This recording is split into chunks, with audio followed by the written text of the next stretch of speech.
How to reverse a video in Clipchamp. Hello guys, this is Atticus and welcome back to another tutorial video. In today's video, I'll teach you guys how you can reverse a video. So without any further ado, let's dive right into it. The first step that you'll need to use is open up your Clipchamp.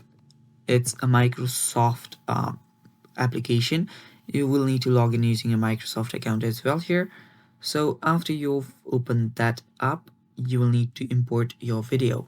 So let's do that. I'll just tap on create new video and now I'll import my video. So I'll just open up my file here, just head over here and then import this video. And yeah, now after importing this video, tap on add to timeline. Now, for Clipchamp, there is no option such as reversal. There is no automatic option. There can be an automatic option, but I guess it's you'll need to upgrade for it, and there are different plans for that as well. You can use whichever plan that you feel is better for you. And after you do that, you can easily reverse this video. But for people that do not want to use that, do not want to pay, what you'll need to do is you'll simply need to keep on trimming the video.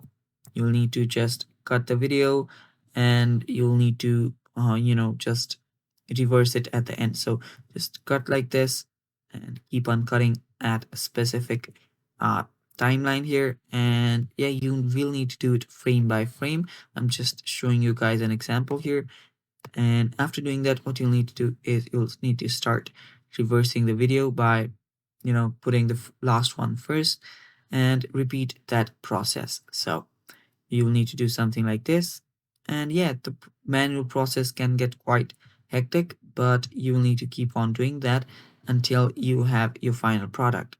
And that is how you can reverse a video in Clipchamp, guys. Thanks for watching. Stay tuned for more, and bye bye. Take care.